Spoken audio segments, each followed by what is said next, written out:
नमस्कार, मैं हूं विजय श्री और आप देख रहे हैं यूबी न्यूज। आज की रिपोर्ट में हम बात करेंगे दिल्ली में बढ़ते प्रदूषण और ग्रेडेड रिस्पांस एक्शन प्लान यानी कि ग्रेप के तहत उठाए गए कदमों की। राजधानी दिल्ली की हवा बेहद खराब हो चुकी है, जिसके चलते ग्रेप के दूसरे चरण की पाबंदियां लागू कर दी गई हैं। वायु गुणवत्ता सूचकांक यानी कि AQI 300 के पार पहुंच चुका है, जिससे दिल्ली NCR में 11 सूत्री प्रतिबंध लागू किए गए हैं। IIT दिल्ली की एक रिपोर्ट के अनुसार इन उपायों से प्रदूषण घटाने में मदद मिली है। आइए जानते हैं इन पाबंदियों और उनके असर के बारे में।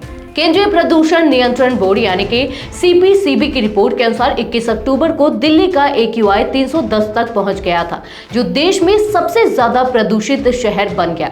मंगलवार को सुबह 9 बजे विभिन्न इलाकों में यह 317 से 385 के बीच दर्ज किया गया। आनंद विहार में 385, मुंडका में 368, जहांगीरपुरी में 358, बवाना में 353, पंजाबी बाग में 352, वजीरपुर में 350, अशोक विहार में 342, अलीपुर में 321, बुराड़ी में 340 और द्वारका में 324 AQI रिकॉर्ड किया गया। ग्रेप के दूसरे चरण में आवासीय, व्यावसायिक और औद्योगिक इकाइयों में डीजल जनरेटर पर पूरी तरह रोक लगाई गई है। निजी वाहनों के बजाय सार्वजनिक परिवहन को बढ़ावा देने के लिए पार्किंग के शुल्क बढ़ा दिया गया है। इसके साथ ही CNG और इलेक्ट्रिक बसों तथा मेट्रो ट्रेनों के फेयर बढ़ाने के निर्देश दिए गए हैं। आम जनता से अपील की गई है कि निजी वाहनों का कम से कम इस्तेमाल करें। इसके अलावा कोयला, लकड़ी और कूड़ा जलाने पर पूरी तरह से प्रतिबंध लगाया गया है। पृथ्वी विज्ञान मंत्रालय के Indian institute of tropical metrology यानी कि IITM पुणे की रिपोर्ट के अनुसार दिल्ली के वायु प्रदूषण में वाहनों के धुएं की हिस्सेदारी सबसे अधिक 10.96% है, जबकि पराली के धुएं की हिस्सेदारी 3.19% है। आने वाले समय में पराली का धुआं बढ़ने की भी आशंका है। ऐसे में पाबंदियों का पालन बेहद जरूरी है ताकि प्रदूषण का स्तर कम किया जा सके। दिवाली के नजदीक होने के बावजूद दिल्ली में 1 जनवरी 2025 तक पटाखों के निर्माण, भंडारण और जलाने पर रोक लगाई गई है। दीपावली से पहले ही पटाखे जलाए जाने की प्रवृत्ति को रोकने के लिए यह कदम उठाया गया है। त्योहार के समय पटाखों के कारण छोटे शहरों का AQI 400 के पार चला जाता है।